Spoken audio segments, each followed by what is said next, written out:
നമസ്തേ. മാന്യ ശ്രോതാക്കൾക്ക് ഏവർക്കും ശതകോടി പ്രണാമം. നമ്മൾ ഇവിടെ ഇപ്പോൾ ചർച്ച ചെയ്യുന്നത്, അല്ലെങ്കിൽ ചിന്തയ്ക്ക് വിധേയമാക്കുന്നത്, തൃക്കാർത്തികളുടെ പ്രാധാന്യമാണ്. ആ പേരിൽ തന്നെ അതിൻ്റെ അർത്ഥതലം ഗുപ്തമായിട്ടുണ്ട്. തൃക്കാർത്തിക. കാർത്തിക എന്ന് പറയുമ്പോൾ ചില ഭാഗങ്ങളിൽ ദേവിയുടെ പ്രീതിക്കുള്ള സുദിനമായും ചില ഭാഗങ്ങളിൽ സുബ്രഹ്മണ്യ പ്രീതിക്കുള്ള ദിനങ്ങളായും ആചരിച്ചു വരുന്നുണ്ട്. ഏറ്റവും പ്രസിദ്ധമായതും സ്കന്ദപുരാണ പ്രകാരം സുബ്രഹ്മണ്യൻ്റെ തിരുജന്മദിനം കൂടിയാണ് തൃക്കാർത്തിക എന്ന് പറയുന്നത്. കാർത്തികേയൻ. ഇതര നാമധേയങ്ങളെ അപേക്ഷിച്ച് കാർത്തികേയൻ എന്ന് പറയുമ്പോൾ സർവ്വവിധമായ ജ്ഞാനത്തിൻ്റെയും കേന്ദ്രമാണ് എന്നൊരു തലമുണ്ട്. ഭഗവതിക്കും അപ്രകാരം തന്നെയാണ്. ഇവിടെ തൃക്കാർത്തികളോടനുബന്ധിച്ച്, അല്ലെങ്കിൽ ഇതര ദിനങ്ങളോടും നാളുകളോടും അനുബന്ധിച്ച് പലപ്പോഴും നമ്മൾ പല രീതിയിലുള്ള വ്രതങ്ങൾ എടുക്കാറുണ്ട്. ഈ വ്രതങ്ങൾക്ക് അനേകം ഉദ്ദേശ ലക്ഷ്യങ്ങളുണ്ട്. പലപ്പോഴും വ്രതം ആചരിക്കുന്ന സജ്ജനങ്ങൾ അതിൻ്റെ അർത്ഥത്തെ പരിപൂർണമായി ഉൾക്കൊണ്ടിട്ടാവുകയില്ല വ്രതം ആചരിക്കുന്നത്. ചില ഭാഗങ്ങളിൽ ഒരു തെറ്റിദ്ധാരണയുള്ളത് ആഹാരം നിയന്ത്രിച്ചാൽ മാത്രം മതി വ്രതമായി എന്നാണ്. ഇവിടെ ആഹാരം എന്ത് കഴിച്ചാലും ഭഗവാൻ അതിനകത്ത് അപ്രിയമൊന്നും കാട്ടാറില്ല, ഭഗവാനും ഭഗവതിയും. മറിച്ച് അവനവൻ്റെ അന്ധകരണത്തെ, മനസ്സിനെ ശുദ്ധീകരിക്കുക എന്നതാണ് പ്രഥമമായ ലക്ഷ്യം. മനസ്സ് ശുദ്ധമാകണമെങ്കിൽ സ്വാഭാവികമായും മനസ്സിനുള്ള ഇരിപ്പിടമായി വർത്തിക്കുന്ന ദേഹം ശുദ്ധമാകണം. ദേഹം ശുദ്ധമായെങ്കിലേ സച്ചിന്തകൾ, നല്ല ചിന്തകൾ നമ്മിലേക്ക് എത്തുകയുള്ളൂ. അതാണ് ക്ഷേത്ര ദർശനത്തിൻ്റെയൊക്കെ പ്രാധാന്യം. ചില നാളുകൾക്ക് പ്രാധാന്യം കൊടുക്കുകയും, അതുപോലെ നമ്മൾ സൂചിപ്പിച്ചതുപോലെ തൃക്കാർത്തിക നാളിലൊക്കെ ക്ഷേത്ര ദർശനം നടത്തുന്നത് ഏറ്റവും ഉത്തമമാണ്. ക്ഷേത്ര ദർശനം നടത്തുക എന്ന് പറയുമ്പോൾ അല്പസമയമെങ്കിലും അവനവൻ തന്നെ അവനവനെ അറിയുക, ഉന്നതമായ തലത്തിലേക്ക് ഉയരുക എന്നതാണ് ഈശ്വരഭക്തിയുടെ ശരിക്കുമുള്ള ഘടകം.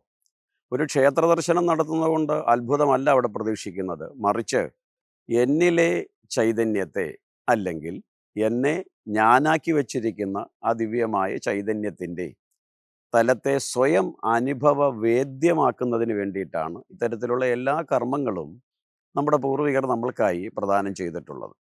ഇപ്പോൾ വ്രതങ്ങൾ അല്ലെങ്കിൽ ക്ഷേത്രങ്ങൾ എന്ന് പറയുന്നത് ഈശ്വരനെ അറിയാനുള്ള LKG തലങ്ങളാണ്.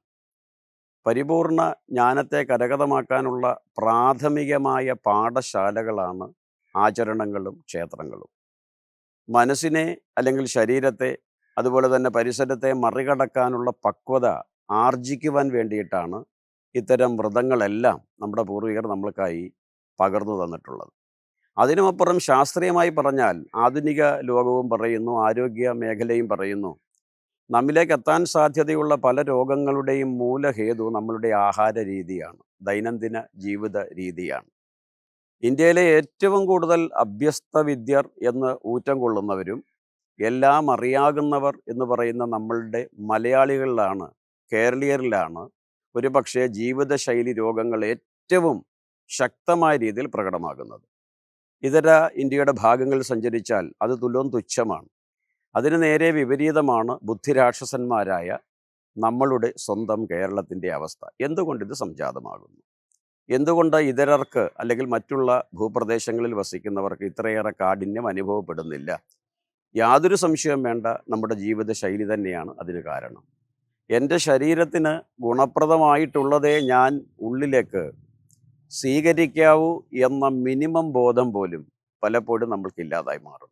അപ്പോൾ ആഴ്ചയിലൊരിക്കലോ അല്ലെങ്കിൽ മാസത്തിലൊരിക്കലോ അവനവൻ തന്നെ അവനവൻ്റെ ഉദരത്തെ ശുദ്ധീകരിക്കണം, സ്വയം തയ്യാറായി ശുദ്ധീകരിക്കണം. അതിനുള്ള മാർഗം കൂടിയായിരുന്നു പഴയ കാലങ്ങളിലെ വ്രതങ്ങൾ. അത്തരത്തിൽ അവനവൻ്റെ ആരോഗ്യത്തെ നിലനിർത്തുന്നതിന് കൂടിയുള്ള വ്യക്തമായ പ്രാധാന്യമുണ്ടായിരുന്നു വ്രതങ്ങൾക്ക്. ഈശ്വരീയപരമായ ചൈതന്യമായി കണക്റ്റ് ചെയ്ത് പറയുമ്പോൾ അത് കൂടുതൽ ഭക്തിയെ പ്രദാനം ചെയ്യും. ആ ഭക്തിയിലൂടെ സമർപ്പണത്തിലേക്ക് നമ്മൾക്ക് എത്തുവാൻ കഴിയും. അതാണ് വ്രതത്തിൻ്റെ എല്ലാം പരമമായ ലക്ഷ്യം.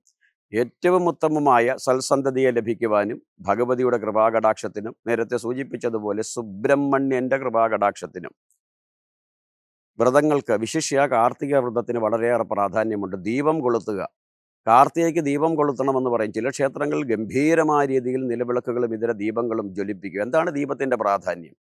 ദീപത്തിൻ്റെ പ്രത്യേകത നമ്മെ ബോധ്യപ്പെടുത്താനാണ് പൂർവികർ ഈ ചടങ്ങിനെ പകർന്നു തന്നത്. എന്താണ് ദീപത്തിൻ്റെ പ്രത്യേകത? ഞാൻ കൊളുത്തുന്ന ഒരു ദീപത്തിൽ നിന്ന് ലക്ഷക്കണക്കിനോ കോടിക്കണക്കിനോ ദീപത്തെ എനിക്ക് പകരുവാൻ കഴിയും.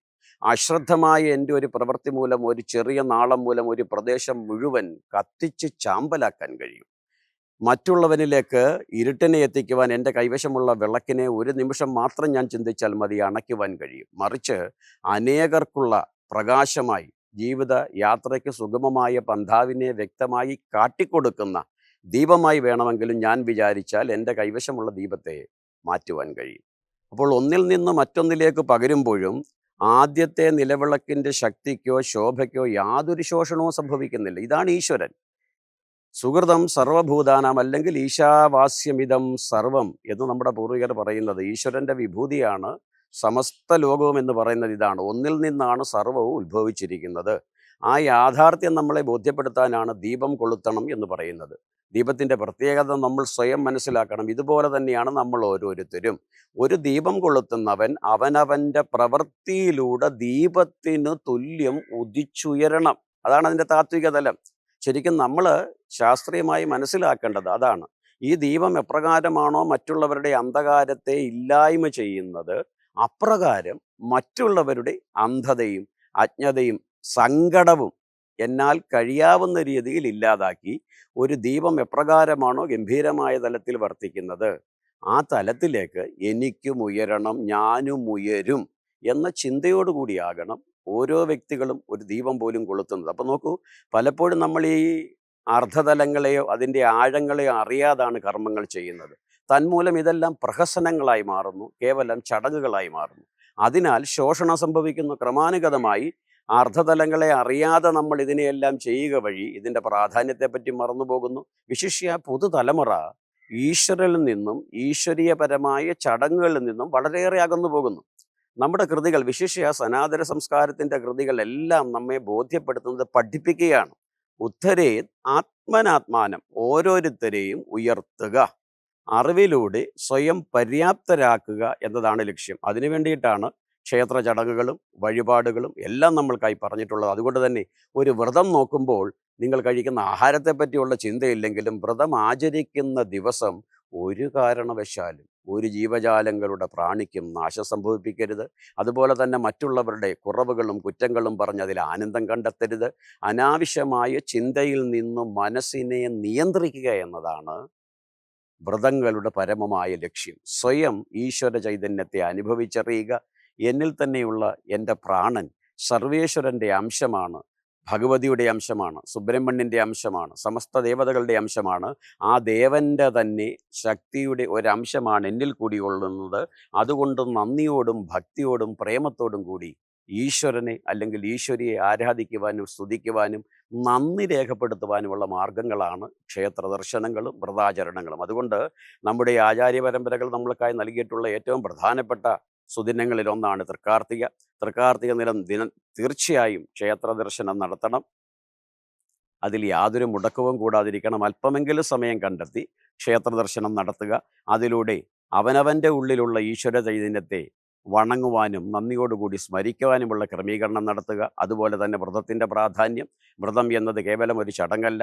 അവനവൻ്റെ ശരീരത്തെ ശുദ്ധീകരിക്കുകയും അവനവൻ്റെ ഉദര വ്യവസ്ഥയെ പരിപോഷിപ്പിക്കുവാൻ വേണ്ടിയും ഉദര വ്യാധികളിൽ നിന്നും മുക്തി നേടാൻ കൂടി വേണ്ടിയിട്ടാണ് നമ്മുടെ പൂർവികർ ഈ വ്രതങ്ങളെയെല്ലാം നമ്മൾക്കായി പകർന്നു തന്നത് എന്ന സ്മരണയോടുകൂടി വ്രതങ്ങളെ അതിനുള്ള ഉപാധികളാക്കി മാറ്റിക്കൊണ്ട് അതിൻ്റെ താത്വിക തലത്തെയും അതിലൂടെ ഞാൻ ആർജിക്കേണ്ട ഗുണത്തെയും സ്വയം മനസ്സിലാക്കി ആ പരമമായ തലത്തിലേക്ക് എത്താൻ കഴിഞ്ഞാൽ യാതൊരു സംശയവുമില്ല, സർവേശ്വരിയല്ല, സർവേശ്വരനല്ല, അവനവൻ്റെ മനസ്സും അവനവൻ്റെ ദേഹവും ഒന്നായി മാറും.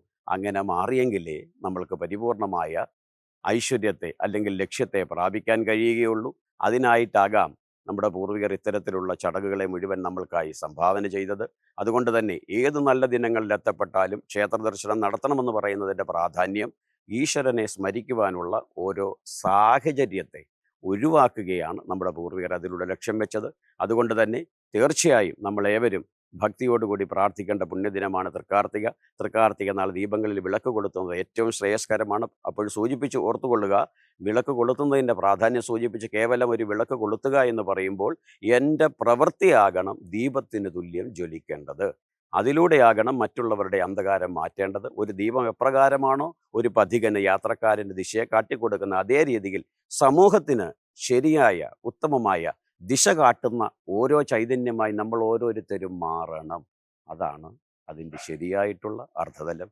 അവിടേക്ക് എത്തുവാൻ സർവേശ്വരൻ അല്ലെങ്കിൽ സർവേശ്വരി ഏവരെയും അനുഗ്രഹിക്കട്ടെ എന്ന് ആദരപൂർവ്വം പ്രാർത്ഥിക്കുന്നു. ഹരി.